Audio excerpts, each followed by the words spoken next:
इस वीडियो में मैंने काउंट के सारे फार्मूलाज को एक्सप्लेन किया है। एक एक करके स्टेप बाय स्टेप इसको सीखेंगे। इससे पहले अगर आपने इस चैनल को सब्सक्राइब नहीं किया है तो सब्सक्राइब करें और लाइक करना मत भूलिएगा। तो पहला फार्मूला है काउंट। काउंट फार्मूला की मदद से आप शीट में उन सेल को काउंट कर सकते हैं कि जिनमें वैल्यूज टाइप हुए हो। अब जैसा कि ये एक छोटा सा टेबल है तो हम जानना चाहते हैं कि इस टेबल के कितने सेल में वैल्यूज टाइप है। तो मैं यहाँ पर फार्मूला को अप्लाई करता हूँ, इक्वल काउंट। टैब की को प्रेस किया तो ये फार्मूला शुरू हो गया। सिंटेक्स को अगर आप देखोगे, वैल्यू यानी कि ये सिर्फ नंबर्स को ही काउंट करेगा। पहला आर्गुमेंट आपने देना होता है, बाकी ऑप्शनल है। तो मैं इस पूरे टेबल को इस तरह से सेलेक्ट करता हूँ। सेलेक्ट करने के बाद ब्रैकेट को क्लोज करना है और एंटर प्रेस करना है। तो ये 16 आ चुका है, यानी कि इस टेबल के 16 सेल में नंबर टाइप हुए हैं। अब अगर मैं एक नंबर को हटा देता हूँ तो आप देखोगे कि ये 15 हो गया। इसी तरह से अगर मैं कोई एक टेक्स्ट को ऐड कर देता हूँ तो ये उसे काउंट नहीं करेगा, क्योंकि काउंट फार्मूला सिर्फ नंबर्स को ही काउंट करता है। इसके बाद दूसरा फार्मूला है काउंट ए। काउंट ए का मतलब है काउंट ऑल। ये फार्मूला भी शीट में सेल को काउंट करने के लिए यूज होता है, लेकिन इस फार्मूला की मदद से आप टेक्स्ट और नंबर दोनों को एक साथ काउंट कर सकते हैं। जैसा कि इस टेबल में हमने टेक्स्ट और नंबर दोनों को एक साथ ऐड किया है। तो इक्वल काउंट ए। टैब की को प्रेस किया। अब यहाँ पर इस पूरे टेबल को सेलेक्ट करना है। सेलेक्ट करने के बाद ब्रैकेट को क्लोज करना है और एंटर प्रेस करना है। तो ये 14 आ चुका है। अगर मैं यहाँ पर टेक्स्ट ऐड करता हूँ तो ये 15 हो जाएगा, यानी कि ये फार्मूला टेक्स्ट और नंबर दोनों को एक साथ गिनता है। इसके बाद तीसरे नंबर पर जो फार्मूला है वो काउंट ब्लैंक है। इस फार्मूला की मदद से आप किसी टेबल में से खाली सेल को गिनती कर सकते हैं कि कितने सेल ऐसे हैं कि जिनके अंदर एंट्री नहीं हुई है। तो इक्वल काउंट ब्लैंक। टैब की को प्रेस करना है। सिंटेक्स में आप देख सकते हैं कि सिर्फ रेंज का आर्गुमेंट दे रखा है, यानी कि आप कितने रेंज में खाली सेल को काउंट करना चाहते हैं। वैसे तो एक्सेल की पूरी शीट खाली सेल से भरी पड़ी है, लेकिन ये एक स्पेसिफिक रेंज में से आपको खाली सेल काउंट करके देगा। तो मैं इस टेबल को सिलेक्ट करता हूँ। इसके बाद ब्रैकेट को क्लोज करके एंटर प्रेस करता हूँ। तो 10 आ चुका है। मैं किसी एक सेल में कोई वैल्यू को टाइप करता हूँ तो ये 9 हो गया। तो काउंट ब्लैंक फार्मूला का यूज खाली सेल को गिनने के लिए किया जाता है। इसके बाद चौथे नंबर पर जो फार्मूला है काउंट इफ। इस फार्मूला की मदद से आप कंडीशन को पास करके एक जैसे नंबर्स या फिर टेक्स्ट को काउंट कर सकते हैं। जैसा कि इस टेबल में मुझे यहाँ पर प्रेजेंट डेज और यहाँ पर एब्सेंट डेज निकालने हैं। तो यहाँ पर फार्मूला को अप्लाई करते हैं, इक्वल काउंट इफ। टैब की को प्रेस करना है तो फार्मूला शुरू हो गया।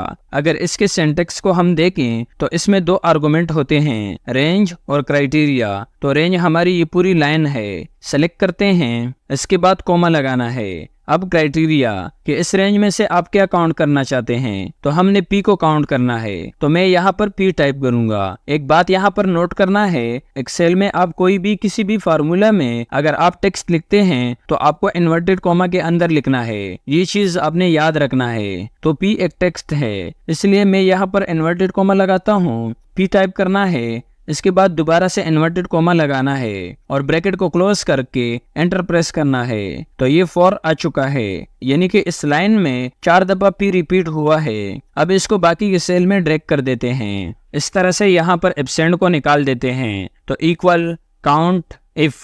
टैब की को प्रेस किया। रेंज में इसी लाइन को सेलेक्ट करना है, कोमा इन्वर्टेड कोमा। यहाँ पर एब्सेंट के लिए ए टाइप करते हैं, इन्वर्टेड कोमा को क्लोज करते हैं और ब्रैकेट को क्लोज करके एंटर प्रेस करना है। तो ये 2 आ चुका है, यानी कि ए यहाँ पर 2 दफा रिपीट हुआ है। इसको भी इस तरह से बाकी के सेल में ड्रैग करते हैं। तो काउंट इफ फार्मूला में आप किसी भी कंडीशन को पास करके उसे काउंट कर सकते हैं, यानी कि एक जैसी वैल्यू या नंबर्स को काउंट कर सकते हैं। इसके बाद 5वें नंबर पर जो फार्मूला है वो है काउंट इफ्स। इस फार्मूला की मदद से आप मल्टीपल कंडीशन को पास करके एक जैसे टेक्स्ट या नंबर को काउंट कर सकते हैं। इस फार्मूला को मैं इस डेटा पे 2 एग्जांपल के साथ आपको समझाऊंगा ताकि आपको क्रिस्टल क्लियर हो। ये मेरे पास एक डिपार्ट का डेटा है। अब इसमें मुझे मालूम करना है कि डे शिफ्ट में कितने ऐसे वर्कर हैं जो टेपेज मशीन पे काम करते हैं। तो मैं यहाँ पर लिखता हूँ डे और यहाँ पर लिखता हूँ टेपेज। अब यहाँ पर फार्मूला लगाना है, इक्वल काउंट इफ्स। टैब की को प्रेस किया तो ये फार्मूला शुरू हो गया। अगर इसके सिंटैक्स को हम देखें, criteria range 1 criteria 1 dot dot dot, यानी कि आप यहाँ पर लगभग 250 तक के क्राइटेरिया पुट कर सकते हैं। तो आपको बेसिक समझाने के लिए मैंने यहाँ पर 2 और नीचे 3 क्राइटेरिया लिए हैं ताकि आपको सिर्फ इस फार्मूला का बेसिक समझ आ जाए। तो पहला आर्गुमेंट है क्राइटेरिया रेंज 1। हमें मालूम करना है कि डे शिफ्ट में कितने ऐसे वर्कर हैं जो टैपेज मशीन पे काम करते हैं। तो इस शिफ्ट के कॉलम को सेलेक्ट करते हैं, कॉमा क्राइटेरिया 1, तो इस डे को सेलेक्ट करते हैं, कॉमा।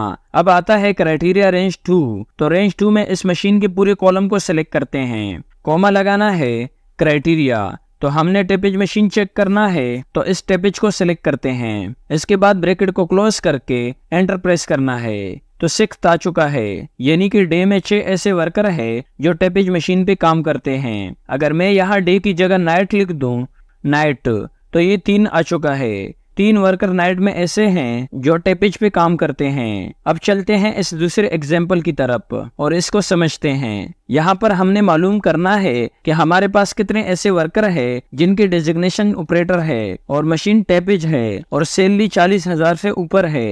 तो यहाँ पर फार्मूला को टाइप करते हैं, equal count ifs tab range 1 में हमने डेजिग्नेशन के कॉलम को सिलेक्ट करना है, कॉमा लगाना है क्राइटेरिया 1। इस ऑपरेटर को सिलेक्ट करते हैं क्योंकि हमें ऑपरेटर को मालूम करना है, कॉमा।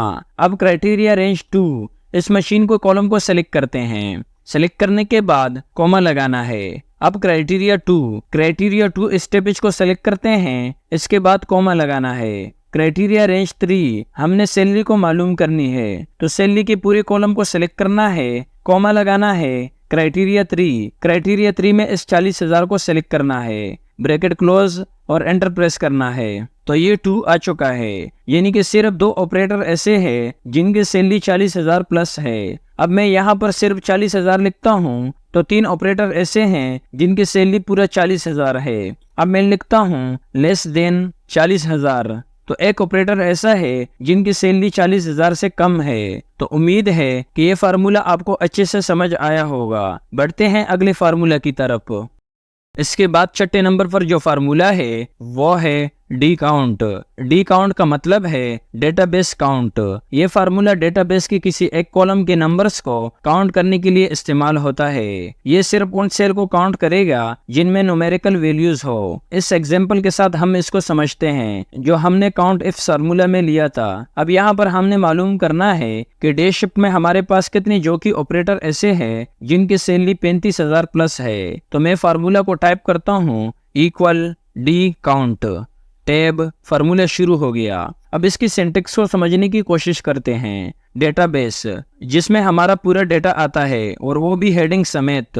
तो पूरे डेटा को हेडिंग के साथ इस तरह सेलेक्ट करते हैं। सेलेक्ट करने के बाद कॉमा लगाना है। अब आता है फील्ड।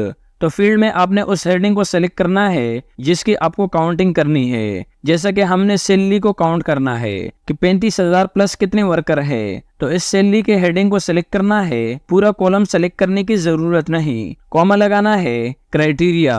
तो क्राइटेरिया हमारा ये है, इसको हेडिंग के साथ इस तरह सेलेक्ट करते हैं और इसके बाद ब्रैकेट क्लोज करके एंटर प्रेस करते हैं। ये 2 आ चुका है, यानी कि 2 ऐसे जॉकी ऑपरेटर है जिनकी सैलरी 35,000 प्लस है। अब मैं यहाँ पर लिखता हूँ टैपेज और यहाँ पर लिखता हूँ लेस देन 40,000।